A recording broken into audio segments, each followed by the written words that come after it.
Pemirsa, bencana banjir dan longsor yang terjadi di Aceh, Sumatera Utara, dan Sumatera Barat terus ditangani pemerintah. Namun bantuan untuk warga korban bencana tetap dibutuhkan.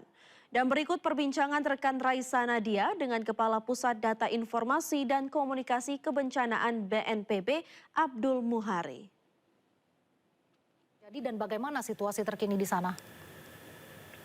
Ya, sebenarnya hampir semua bagian barat dari Sumatera, dari tengah ke utara sebenarnya ya.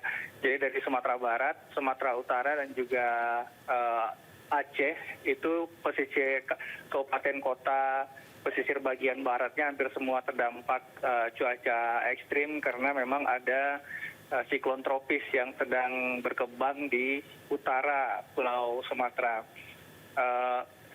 Keberadaan siklon ini kemudian memang meningkatkan intensitas curah hujan secara sangat signifikan, sehingga di beberapa tempat seperti tadi disampaikan, BNPB menerima laporan dari daerah tidak hanya dari Sumatera Utara, tapi juga Sumatera Barat dan Aceh, tetapi memang yang kemudian mengalami eskalasi dari dampak termasuk banyaknya korban jiwa itu ada di daerah Tapanuli Raya. Artinya di Tapanuli Utara, Tapanuli Tengah itu ada 4 jiwa korban meninggal dunia, dan Tapanuli Selatan ada 8 jiwa korban meninggal dunia.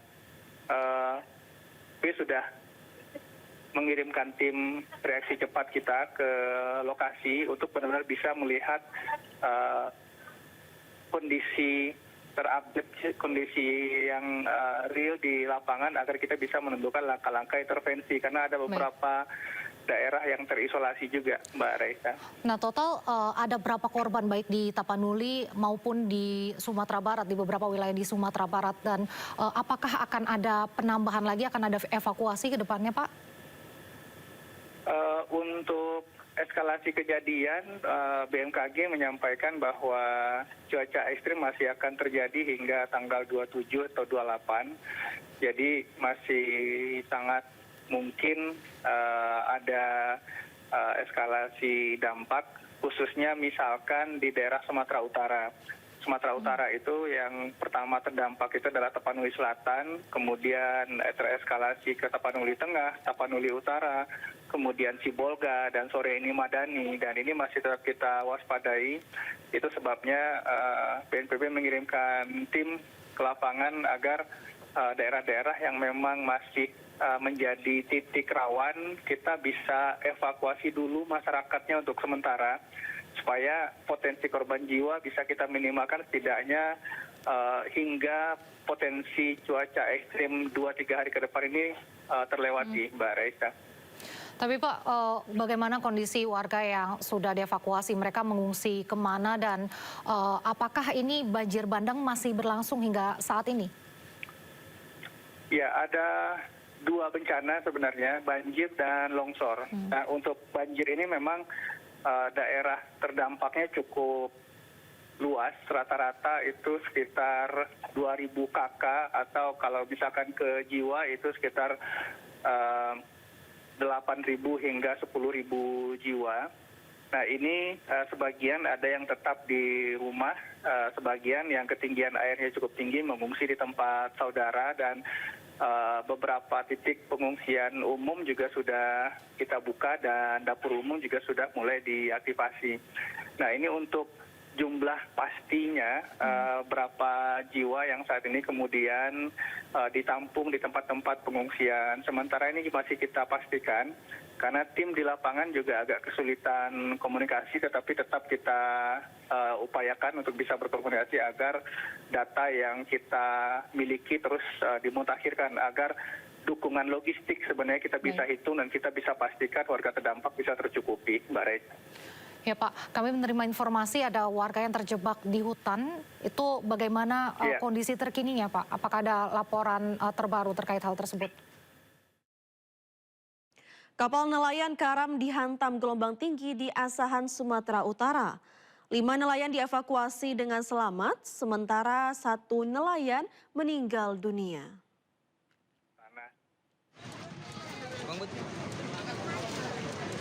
Tim SAR berhasil mengevakuasi seorang ABK KM Jaya Mandiri dalam kondisi meninggal dunia setelah melakukan pencarian selama 4 hari. Tim SAR juga berhasil mengevakuasi 5 awak kapal lainnya yang sempat terombang-ambing di perairan Selat Malaka. Sebelumnya sebanyak 6 ABK dikabarkan hilang setelah kapal yang mereka naiki karam dihantam ombak setinggi 3 meter akibat cuaca buruk di perairan Tanjung Balai, Asahan pada hari Minggu. Selanjutnya jasad nelayan dan 5 selamat dibawa ke rumah sakit sebelum diserahkan ke pihak keluarga. Pihak mengimbau kepada nelayan untuk waspada terhadap cuaca buruk dan pastikan memiliki alat keselamatan saat berlayar. Dari Asahan, Sumatera Utara, Ulil Amri, iNews melaporkan. Pemirsa, belasan rumah di Kabupaten Bone, Sulawesi Selatan rusak parah akibat diterjang angin puting beliung. Peristiwa angin puting beliung sempat membuat warga panik.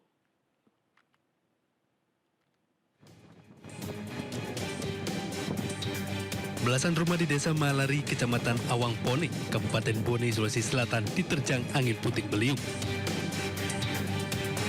Akibatnya sebuah rumah warga roboh rata dengan tanah dan belasan rumah warga lainnya mengalami rusak. Angin yang tertiup kencang membuat warga panik dan kaget karena tiba-tiba mendengar suara gemuruh yang terdengar sangat keras.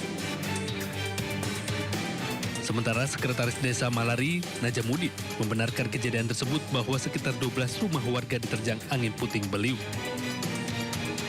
Sebab ada 12 kakak yang di sebagiannya ada di belakang. Mudah-mudahan dengan adanya ada perhatian dari pemerintah, apakah melalui Pemda, apakah Dinsos untuk memberikan bantuan kepada. Walau tidak ada korban jiwa, namun kerugian warga ditaksir mencapai ratusan juta rupiah. Dari Kabupaten Bone, Sulawesi Selatan, Bulan Sri Indramaya, iNews melaporkan.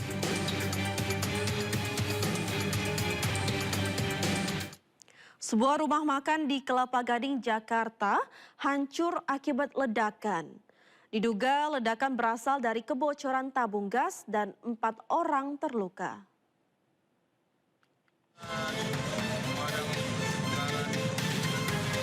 Sebuah ruko berlantai 3 yang dijadikan tempat usaha rumah makan di Kelapa Gading, Jakarta hancur berantakan. Selain isi bangunan, sejumlah kaca di lantai 2 dan 3 ruko tersebut juga pecah hingga berserakan ke jalan. Diketahui kondisi tersebut terjadi menyusul ledakan yang terdengar cukup keras dari rumah makan tersebut. Diduga ledakan tersebut berasal dari kebocoran tabung gas saat memasak. Sedikitnya 4 orang terluka. Gasnya nggak bisa dimasukin selangnya. Saya lagi posisi di jaga sana, tiba-tiba meledak gas, pecah banget gasnya. Sampai yang tukang masak ini mental. Nah, informasi yang kita dapat dari warga sekitar dan dari petugas puskesmas itu ada korban 4 orang, Pak. 4 orang. Mereka siapa aja? Karyawan atau? Mereka bukan karyawan tersebut, Pak. Mereka karyawan di samping kanan dan kiri, Pak. Sejauh ini 4 korban luka-luka sudah dibawa ke puskesmas dan rumah sakit terdekat. Sementara kasus ditangani oleh Polsek Kelapa Gading, Jakarta Utara. Dari Jakarta, Sofian Firdaus, iNews melaporkan. Eksekusi pengosongan rumah di Asahan, Sumatera Utara berlangsung histeris. Eksekusi dilakukan usai perkara perdata sertifikat hak milik bangunan milik terduga dianggap tidak sah.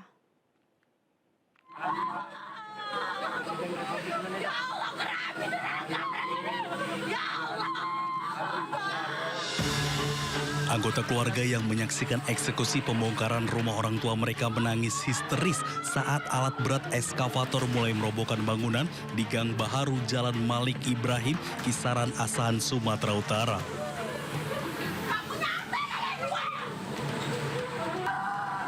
Keluarganya bisa pasrah saat jurusita Pengadilan Negeri Kisaran membacakan putusan eksekusi terhadap perkara perdata antara Haja Rismala dan Sabar Sendiri. Atas nama penggugat adalah perbuatan melawan hukum. Dalam amar putusannya, seluruh eksepsi dari pihak tergugat ditolak untuk seluruhnya karena penggugat memiliki akte jual beli yang sah dan berkekuatan hukum. Selain itu, sertifikat hak milik yang dimohonkan penggugat adalah sah dan sertifikat milik tergugat tidak sah. dalam eksepsi, menyatakan eksepsi dari para tergugat ditolak untuk seluruhnya dalam pokok perkara, mengabulkan gugatan penggugat untuk sebagian. 2. Menyatakan sah dan memiliki kekuatan hukum akte jual beli nomor 634/2020 tanggal 15 Oktober 2020 antara penggugat dengan para ahli waris Rudi Susanto yang dibuat di hadapan Siti Aminah SH Notaris _PPAT di Kisaran. Eksekusi pembongkaran berjalan lancar setelah mendapat pengamanan dari pihak kepolisian. Dari Asahan, Sumatera Utara, Ulil Amri, iNews melaporkan.